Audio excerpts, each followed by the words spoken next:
Hello నమస్కారం అమ్మా. నమస్కారం అండి. మీ పేరు? సుహాసిని నా పేరు. ఓకే, సుహాసిని. ఓకే. ఉమ్. అయితే అంటే ఎప్పుడు అన్నను కలిసిరమ్మా మీరు? మేము కలిసి 5 years అవుతుంది. 5 years అవుతుందా? సో అంటే ఉమ్.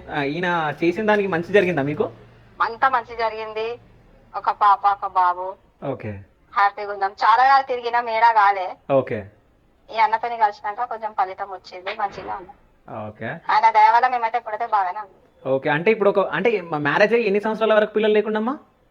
25 సంవత్సరాల దాకా లేకుండా. ఓకే. ఓకే. అంటే ఈయనను కలిసిన తర్వాత అంటే ఈయన ఏమైనా ఆశించిండా మీ దగ్గర డబ్బు కానీ ఏమన్నా? ఏం ఆశించలే అన్న. ఓకే. ఓకే. ఏం ఆశించలే. మేమే సంతోషంగా 2,000 అట్లా ఇచ్చినాం, కానీ ఆయన మాత్రం మాకు ఏం అడగలే, మేము ఏం ఇయ్యలేము కూడా ఆయనకి. ఓకే. అంటే 25 years నుంచి పిల్లలు లేని వాళ్ళకు పిల్లలు పుట్టేలా చేసిరు. ఓకే. చేసిండ్రు. ఓకే. ఓకే. వాళ్ళు చాలా చోట్ల హాస్పిటల్ అన్ని ఎక్కడెక్కడ తిరిగిరమ్మా మీరు? అంటే ఓ హాస్పిటల్స్? చాలా హాస్పిటల్ తిరిగినాం.